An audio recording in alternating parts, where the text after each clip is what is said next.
Today is the corrective EQ process, and we're going to use the UAD BrainWorks BX EQ. So let's listen to the track again with the tape emulation on, and once again evaluate what we feel needs to happen.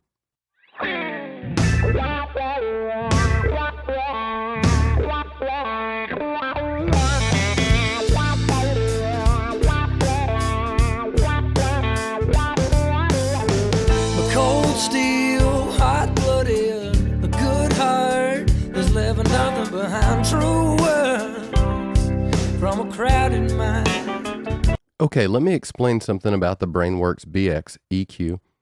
We have a mono section, which is your middle, and we have a stereo section, which represents the sides. So this can also work in stereo mode, but today we're going to use it in mid-side. When we use the EQ on the left side, we're only EQing the middle information of the track. And when we use the EQ on the right side, we're only EQing the side information. The side information can be soloed here, and the middle information can be soloed here.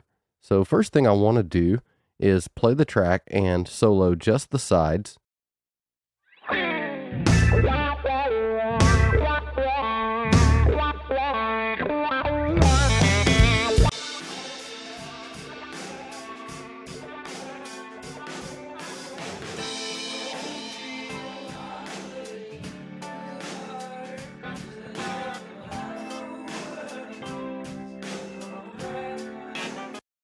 As you can see, I've already EQ'd this, so that's what we're hearing is the EQ. So I'm going to bypass the EQ while we're in solo mode.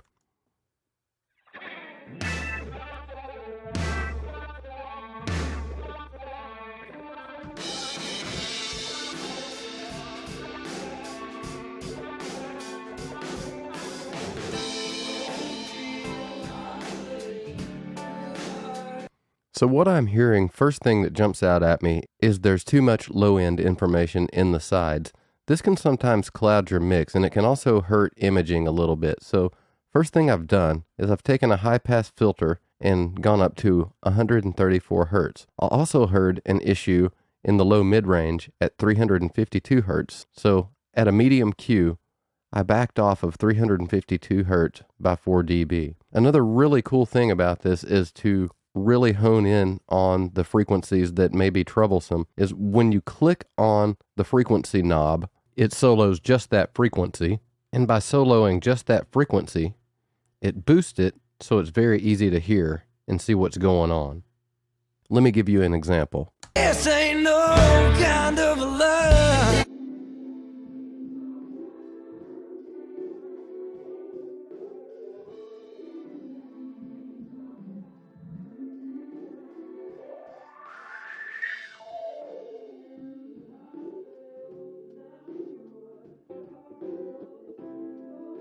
At least 49. The other EQ changes to the sides is I did a high frequency shelf at 6.63K, and I did another dip at 4.23. Listen to that.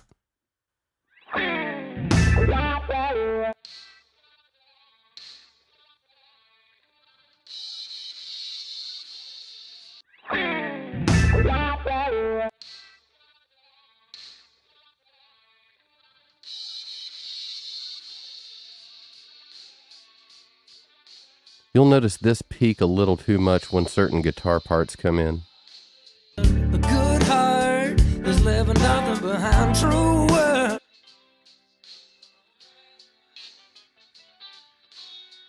There you go. So don't hurt, make you realize exactly what your life is. And I thought it needed a slight push a little lower than that, so I went ahead and pushed 2.32K. Now keep in mind, we're only focused on the side information right now. We haven't focused on the middle just yet. All right, if you're going to work in left-right mode, you'd simply click on the left-right button here and click on the link button as well. And then the plugin works in the more traditional stereo fashion. So let's focus on the middle. Let's see what I've done here.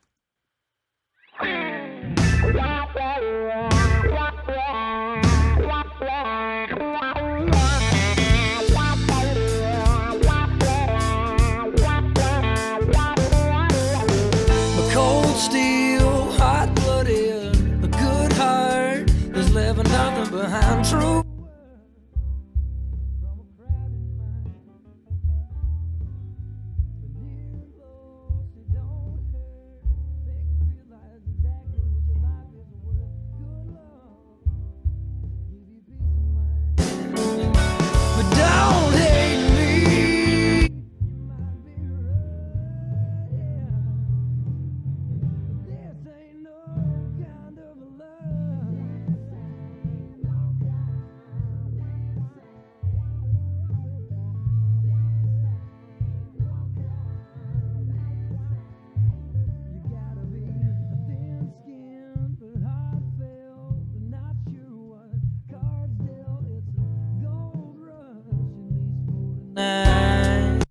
I originally had that around 119, I believe, but after listening again, soloing the knob and listening to the sweep, I believe that 135 hertz is going to be closer to where the problem actually is.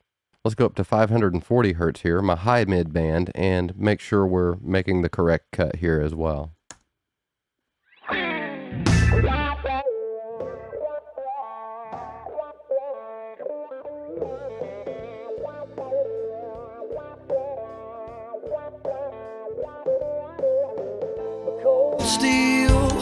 Yeah, I feel really good about that one. And then at 7.38K, it looks like I did something.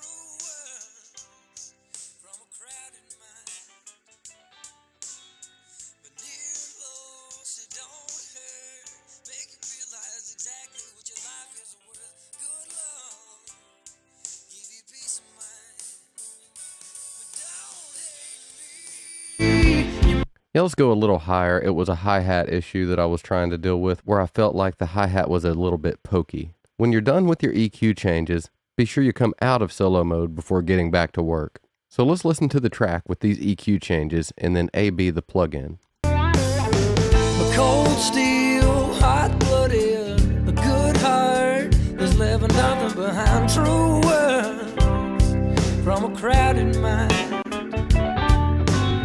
But near loss, it don't hurt. Make you realize exactly what your life is worth. Good love. Yeah, I believe that helps with both imaging and clarity a little bit. Once again, I mean, this is a really good mix. There wasn't really a ton to do. This is all just trying to enhance what's already there. Something I noticed while we were working, and you always got to pay attention to this, and that's gain structure. It looks like we were coming in probably a little too hot to the Brainworks EQ, and to back off on that, we need to go back to the ATR 102. So let's go to the ATR 102, and on the reproduce head, let's just back off a bit so we're not hitting that Brainworks EQ so hard. And now I'm going to hit play. A cold steel, hot-blooded, a good heart is leaving nothing behind. True words from a and your input meter is right here under pre-EQ. A cold steel, hot-blooded, a good heart is leaving nothing behind. True words. Yeah, and that's a little bit more conservative. We weren't clipping or anything, but we want to leave ourselves some headroom for later on down the chain. The other things to talk about on this EQ is it has a de-esser built in. It's actually a very good de-esser. However, when I'm mastering, I like to de-ess later in the chain, so I'll use a different de-esser later on. You also have a presence shift and a bass shift, which affects the EQ as well. If you go clockwise with bass shift, what it's going to do is take your low, sub-low frequencies and boost them while taking your low mids and dipping them. If you go counterclockwise, it will boost your low mids and attenuate your low end. The same sort of thing applies to the presence shift. As you go clockwise, it's going to boost your high frequencies and attenuate your high mids a little bit. And if you go counterclockwise, it will boost your high mids and attenuate your ultra high frequencies. You also have this mono maker. What this does is it takes the lower frequencies and kind of monos them out. Basically, you can, if you want your bass to be more centered, say roll it up to 160 hertz or so.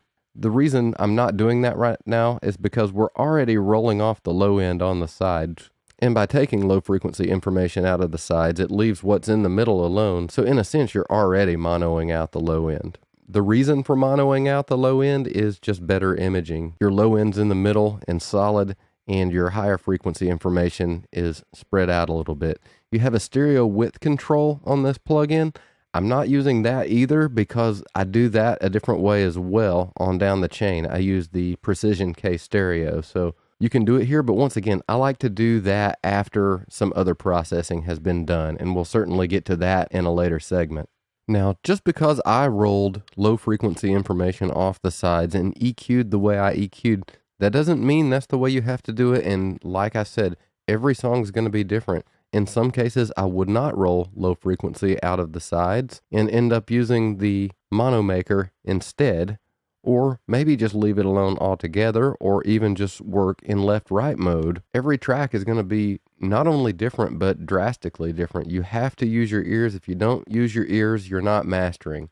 That is the most important thing in this whole process. Having a good order and a good starting point is great, but you can't rely on these plugins to do things for you. You really have to use those ears and really train those ears to get really good at it. So once again, I want to thank you for listening. Remember, at this point, we've gone over tape emulation and we've gone over the corrective EQ process. Today we used a mid-side method. And in the next video, I would like to go over the Shadow Hills mastering compressor and getting our mix to behave and glue together a little better. So we'll see you then.